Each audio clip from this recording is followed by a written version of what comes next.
If you really want to forgive someone or something or an experience or whatever it may be, you first have to understand, what does it mean to forgive? What does that mean to you? For me, I think it meant I understood.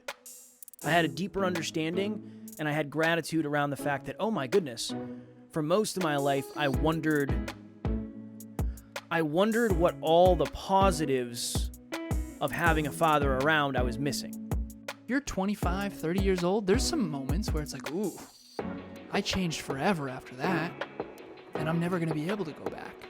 And there's that whole quote of, I think it was Einstein, who said, a mind that has been expanded never goes back to its original form. And so at the end of the day, that's all it is if forgiveness is something you're called to, I encourage it.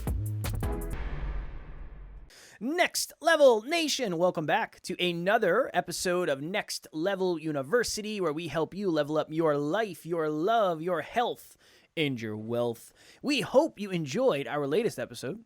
It was episode number 1498, an important lesson for perfectionists. Today, for episode number 1499, so close yet so far away. Everybody else is going to have to wait till tomorrow to hear episode 1500. Alan and I are going to hear it in like 25 minutes because we're recording it right after this. Mm-hmm. Today, we're talking about the fact that forgiveness is a complicated thing. So for those of you who are new to the NLU family, I have told the story many times on this podcast. I was raised by my mom and my grandmother. I didn't know my dad. I didn't meet my dad until I was 27. And when I met my dad for the first time, with the understanding that he was my father, I had done a lot of growth. I had done a lot of self-improvement. I had a pretty good understanding of who I was. Alan likes to pull the foam off of his microphone like a child. He does it every time before we get ready. He didn't do it this time, so he decided to do it live on air in the middle of my heartfelt story. How dare you? No, you're good. I had done a lot of growth at that point. Not a lot of growth. I had done some growth. Self-awareness I was big on at the time. And when I met my dad, I realized that I was meeting an adult version of a child, really. I was more aware. I was more responsible. I was more successful. I was just a more evolved version than the person I was sitting across from. And that made me sad, but it also made me feel very empowered. And I also think it helped me find forgiveness. One of the big thoughts around forgiveness is when you forgive someone, you're not forgiving them for them, you're forgiving them for yourself, because it allows you to get closure. But where I really kind of wanted to go with this episode today was, there is a quote that Tony Robbins said. I don't know the exact quote. Alan might know it better than I. But it was along the lines of, if you're going to villainize someone for the bad that they did to you, you also have to admit the good that they did for you. I'm not saying that no matter what has happened to you or what has been done to you or how you've been wronged, that you should forgive someone. I'm not saying that, because I know there are a lot of things out there that are probably unforgivable. So please do not misconstrue. That is not my goal with that, right? But when somebody asked me recently on a podcast, they said, how did you forgive your dad? I said that quote. I said, if Tony Robbins, I gave him credit, if I'm going to villainize all of the traumas and the triggers and that type of stuff, if I'm gonna blame him for all of that, I also can thank him for the grit. I can thank him for the chip on my shoulder. I can thank him for my desire to protect women, because I was raised by women. I didn't have a man in my life, so I don't know what that's like. If I'm going to be hurt by the negative, I also have the opportunity to be empowered by the negative as well, in a different way. So that was kind of my hope for today's episode. Again, I'm not saying that you have to forgive. I'm not saying that you should forgive. I think forgiveness requires time. I think it requires reflection. I think it requires growth. And sometimes it requires... And sometimes it's not going to happen. Let's just put it that way. And sometimes you don't even want to forgive, because that's not always what's going to happen. But if you do cross that line and you get to the place where you do feel like you can forgive someone, this has helped me do it. It's helped me, number one, to empathize with the person and say, look, you didn't know what the hell you were doing, whatever. yes, I felt abandoned and I felt all these negative things, but I also do have a lot of positive things that came with that, and luckily I was able to use the negative stuff and make it positive. That has helped me forgive, so I figured I'd share that for this episode. But again, not saying you have to do it that way, you should do it that way. That is totally up to you. Well, I think this all comes down to, I remember when I was younger, there was a friend of mine whose mom said this quote. She said, "But everyone puts their best foot forward. Sometimes they just have a shitty foot." And I think that it's tough because all of our caregivers did the best they could in some cases. I think some probably didn't. So many of our caregivers did the best they could, and maybe their best wasn't very good. And I think this is a fundamental thing that not a lot of people talk about. I think about this all the time, which is all of us are doing our best, but not everyone is bettering their best. I've talked about that on the show before. Anyone can want to support Emilia toward her dreams. A friend of hers or her family, are they capable of it? Do they really know what it's going to take? Can they be her accountability partner? Can they keep her on track? Can they be there for her when she's going through it? Can they empathize, having experienced what it's like to be a business owner and stay in shape or whatever? And so my point with that is everyone is trying to do their best, and it's very difficult to hold the duality of my caregivers growing up did their best, but their best sucked. I know a lot of clients who had really terrible childhoods, and it's one of those things in life where it's like, well, they did this, this, and this well, and they did this, this, and this terribly. And now that we're more aware, not only as humanity, I mean, think about even some of these movies we used to watch in the 90s, Kev. Yeah. Some of them were toxic and we didn't even know. Right? And now we look back and it's like, wow, that was really insensitive. It's like, wow, that was racist or that was sexist, right? Okay. The people back then didn't even know. And that comes back to this other quote that I use all the time, which is you have to know better to do better. And I think that as a hyper-conscious human being, shout out to the old Hyper-Conscious podcast. For the new listeners, that was our old show before we rebranded to Next Level University. And we become more and more and more aware. So sometimes it's going to be difficult to forgive people for things that were just so not good. They were just so not good. And it's difficult to hold that duality of, wow, was that really their best? Couldn't they have done better? Couldn't they have been there? Couldn't they have taught me something? And so my mom, for example, taught me the best lesson I've ever gotten. She said, Alan, you can be a CEO or you can be a farmer. I'm going to love you either way. But if you decide to go for the top and aim high and shoot for CEO, you can wake up one day and decide to be a farmer if that's what you want. But it doesn't work the other way around. Make sure you aim high. Get a great education. Best lesson I've ever gotten. And I've always aimed high ever since I was a little kid. And I think it's because she believed in me and she convinced me of that. And I believed her. But there are many other things that I don't think she did very well. And there's a lot of things that I do think she did well. And it's so difficult to crawl through the mud of the challenging stuff, but also praise the amazing stuff. But I'm sure she did certain things that her parents didn't do so well better. And then I'm sure her parents did some things better than she did, right? Because we're all overswinging the pendulum. And so whether it's your caregivers or past intimate partners or past friends that have hurt you, this is what I told Kev I was going to share on this episode. There's this quote by Darren Hardy, and he says this. He says, your adversity is your advantage. Now, I don't necessarily agree with that. I remember when I first heard that, I was like, holy crap, that's the most empowering thing ever. I've had a lot of adversity. My adversity is my advantage. So this is the quote, and then I'll tell you why I disagree and agree. The quote is, your adversity is your advantage. You haven't cultivated wounds that you have to heal from. You've actually developed emotional and mental muscles growing through all that now you can go do extraordinary things that ordinary people can't do. Now, it's a very empowering quote, but the truth of the matter is it turns out I've developed some wounds and stuff I need to heal from as well. And so that's kind of the duality. So here's what I'm going to say. You have a spotless future. You have a past that has trauma. To what extent chronic, acute amount ACE score. There's a therapy modality called adverse childhood experiences, and you have an ACE score. So if you had a lot of ACE, there's like all these different statistics about people with high ACE scores had a really bad childhood. And so anyways, regardless of the amount of trauma about Kevin's dad or your caregivers or your past intimate partners or maybe friends that bullied you or whatever it is, whatever car accident, you name it, insert adversity here. You have an option. You can either grow from that and become mentally, physically, emotionally, and spiritually stronger, or you can let it break you. Everything can either make you or break you. And for the things that do make you, I actually do think you can be grateful for them. You can.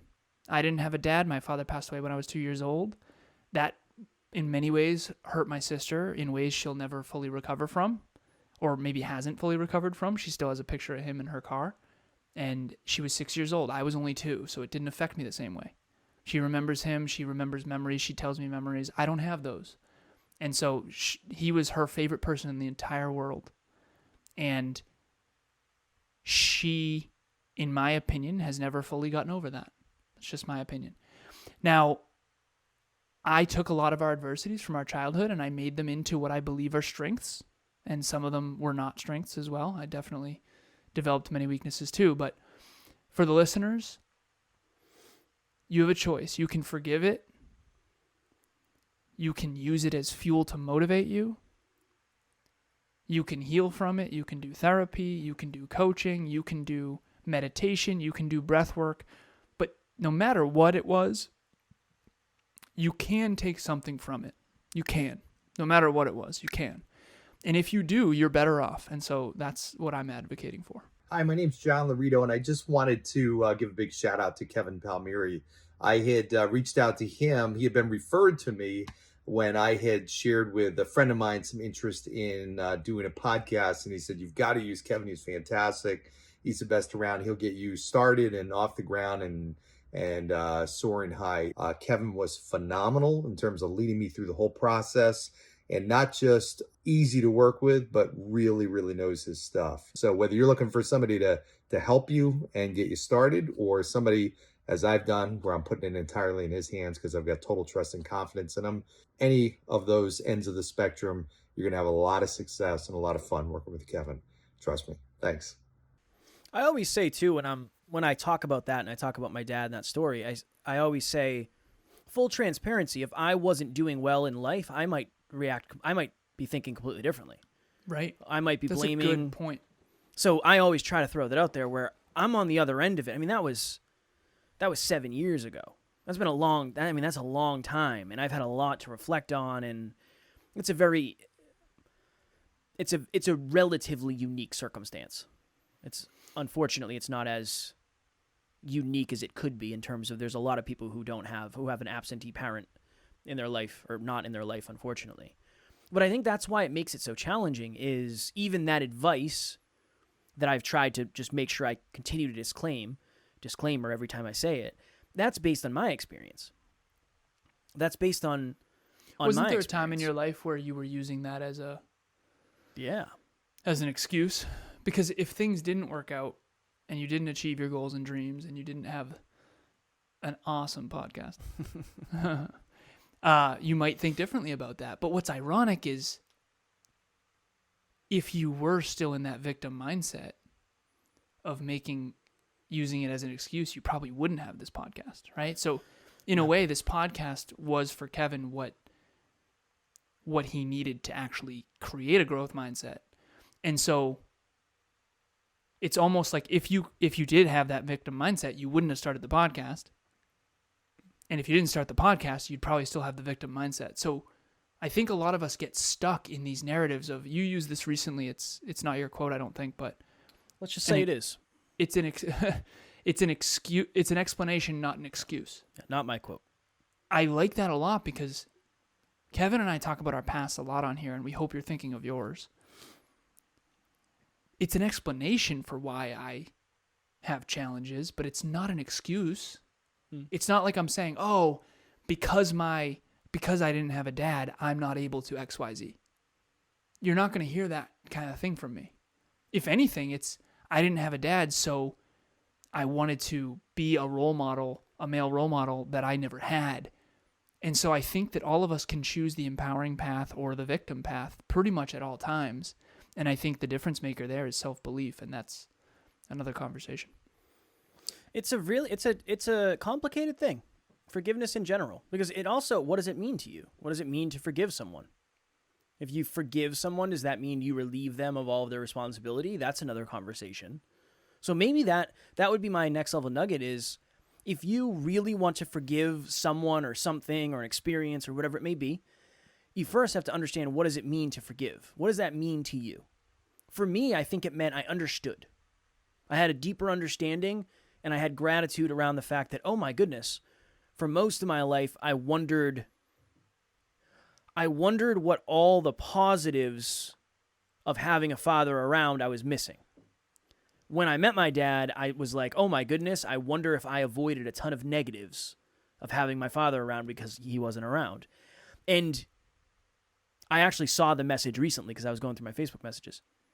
One of the things it said, and this is, yeah, it might be a bias because I have information now, but it said in the message, I've been clean for 3 years or 4 years or something. So that means you weren't clean for most of my life, so it probably wasn't a bad thing the way it happened. Right. It probably, who knows what would have happened if that was different. So my next level nugget is, in order to practice forgiveness, you must first define it. Because if you don't know what forgiveness means to you, it doesn't necessarily mean relieving of responsibility. It doesn't necessarily mean that. When I was in, I think it was freshman year. No, it wasn't freshman year. We were in middle school. And there was a kid named Smeeds. And first day I walked in, I had new glasses, and he called me Four Eyes. And he was always nice to me. I don't know why he did that. But when I think back, it's like, I could forgive that. We're kids. We don't know what we're doing. Am I relieving you of your responsibility completely? A good portion of it. Yeah, a good portion of it. Did that mess me up for a while? Definitely. For sure. I was so insecure. Yeah, when we're kids, man, we don't understand. I was so insecure about having glasses. Now, of course, if somebody said, hey, Four Eye, like, what are we doing here? Come on. Don't you have anything better to do? You have anything better to do than make fun of me? I love my glasses. The reason I'm not wearing them right now is because there's a mean reflection, and I don't want everybody to have to see that. But yeah, that would be my next level nugget.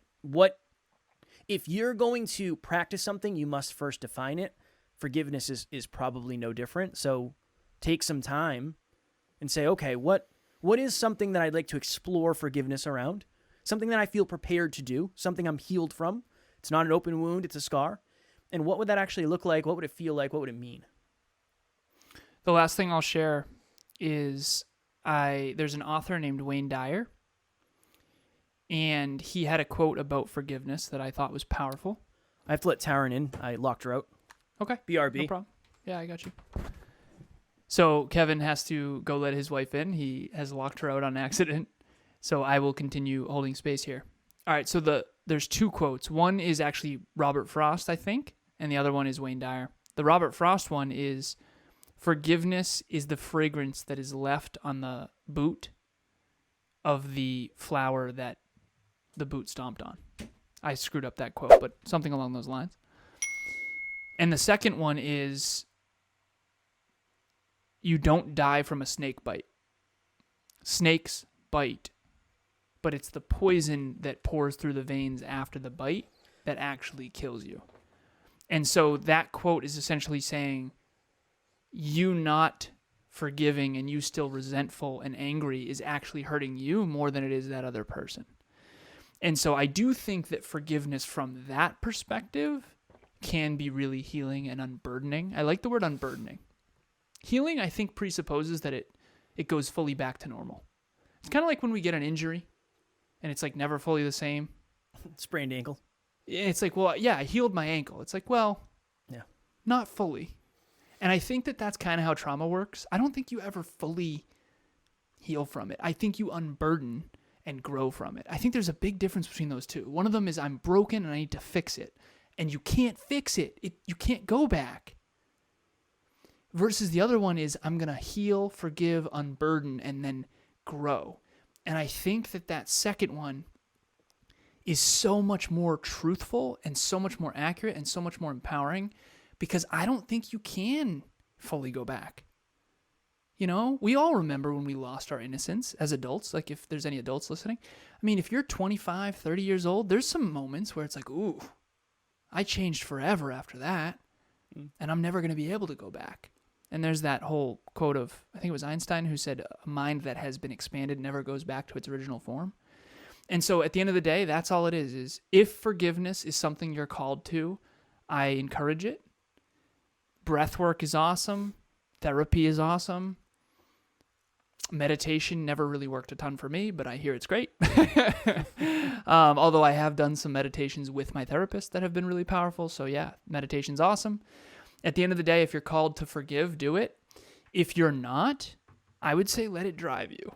That's my truth. I think that when bad things happen, they can either drive you to become better, or they can drive you to more resentment, more anger, and more negative emotions. Next Level Nation, if you have not yet joined our private Facebook group, it is also conveniently named Next Level Nation. Please do. It is a safe place where you can share your thoughts, where you can meet other people, where you can get to the next level with other people that are also getting to the next level. It's very difficult to be yourself. I don't know why. That's one of the hardest things in the world. But in Next Level Nation, I promise you, you can do just that. Link will be in the show notes below. I actually had a lot of love come back, feedback about the episode we did, Kev, about passions and being scared to share them. When I was scared to share that I'm a movie buff, that kind of thing.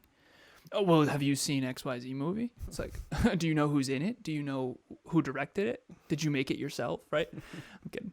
But there was a lot of good feedback that came from that, because a lot of people are afraid to share their passions. And if you're afraid to share your passions, you're probably not going to be living in your purpose, and therefore you're not going to be as profitable as you could be, and you're not going to be as fulfilled. So at the end of the day, the reason why I'm sharing that is because we're reading a book right now called Limitless. It talks about passion. It talks about your purpose. It talks about serving other people with it. We have 4 chapters left, Saturday, 12:30 p.m. Eastern Standard Time, every single Saturday. And after these 4 chapters, we're actually going to put a poll in Next Level Nation, which Kevin talked about, Next Level Nation. And in the poll, it will have an option of 5 different books. I hope everyone chooses High Performance Habits by Brendan Burchard. I'm just going to say that up front. I'll make sure I choose something I've that been is waiting. completely different I've been waiting. than that. We've done 14 books, man. I think I've put that in the poll probably like 7 or 8 or 9 times. I have voted for it several times. I voted for Limitless this time, even though I don't attend / am not invited to book club. I did believe it would be a very good book for whoever attended. You were accurate. But High Performance Habits also is. So far, I think Limitless has been the most well-received book in book club. Right on. Tomorrow, for episode number 1500, another one. I don't know how we got here. It does just seem like we crossed 1,000. We're going to do the top 5 lessons from 1,500 episodes. We do not toot our horns very often, nor am I going to toot our horns right now, but hopefully in tomorrow's episode, we can save you like 1,500 hours worth of your time, and we can share the most powerful 5 things we've learned, so you don't have to go listen to every single thing we've ever done, because a lot of them are garbage, especially early on.